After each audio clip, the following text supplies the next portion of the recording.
हर हर महादेव। आज आपण बनवणार आहोत छोलेची भाजी। त्यासाठी आपण अगोदर सर्व साहित्य घेतलेले आहे। मी थोडेसे छोले घेतले, ते 4-5 तास भिजून घेतले।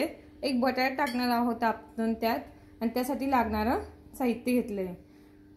धनिया पूड घेतली आहे, हळद घेतली आहे, चवीला मीठ आणि थोडंसं तेल। आपण हे कुकरला लावून घेऊ आणि 3 शिट्ट्या घेऊ। मी त्यातच बटाटा ऍड करते। थोडंसं धनिया पावडर घालू, थोडंसं हळद घालू आणि चवीनुसार थोडंसं मीठ घालू आणि मिक्स करून घेऊ। आणि वरतून थोडंसं तेल घालू म्हणजे लवकर शिजतील। आणि झाकण ठेवू आणि कुकरच्या 3 शिट्ट्या घेऊ। आपण छोलेची भाजी 3 शिट्ट्या कुकरला लावून आपण आता मसाला रेडी करून घेऊ।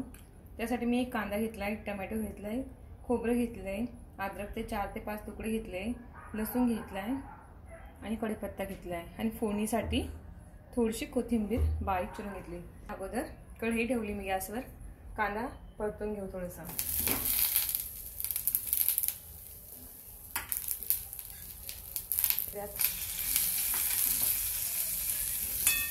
कांदा भाजण्यामध्ये लसूण पण आणि अद्रक टाकून घेऊ, ते पण परतून घेऊ छान। त्यातच टोमॅटो पण ऍड करू आपण, थोडासा फ्राय करून घेऊ त्याला। थोडंसं तेल घालू त्यात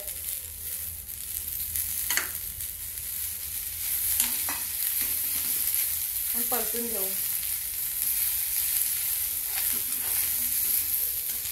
हे छानसं झालं ना, याला आता काढून घेऊ आपण आणि खोबरं परतून घेऊ।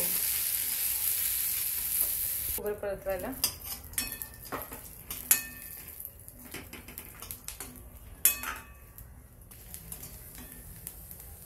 आता खोबरं काढून घेऊ।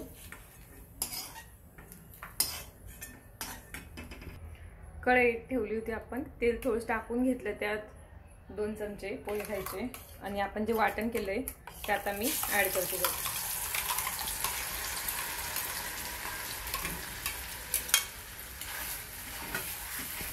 त्यात आपण थोडंसं मिरची पावडर ऍड करते, गरम मसाला ऍड करते, हळद ऍड करते थोडीशी, थोडीशी कस्तुरी मेथी घालते। परतून घेते त्याला मसाल्याला।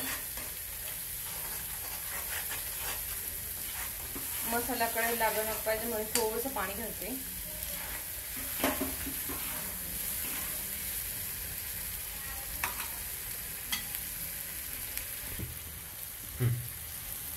आपण थोडी छोले घेतले मी, हे मिक्सरमधून बारीक करून घेते म्हणजे भाजी घट्ट येईल। मसाल्याचे छान परतून घेतले। आप थोडेसे छोले बारीक मिक्सरमधून केले ते ऍड करते, हे परतून घेते। आपण 3 शिट्ट्या घेतल्या होत्या, ते टाकते मी यात, सगळे ऍड करून घेते।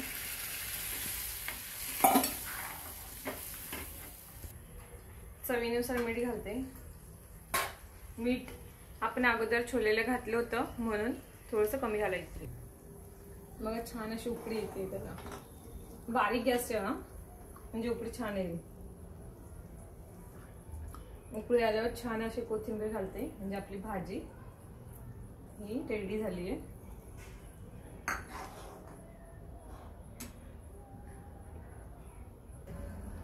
आपली भाजी आता रेडी झाली आहे। करून बघा, खाऊन बघा आणि कमेंट करा।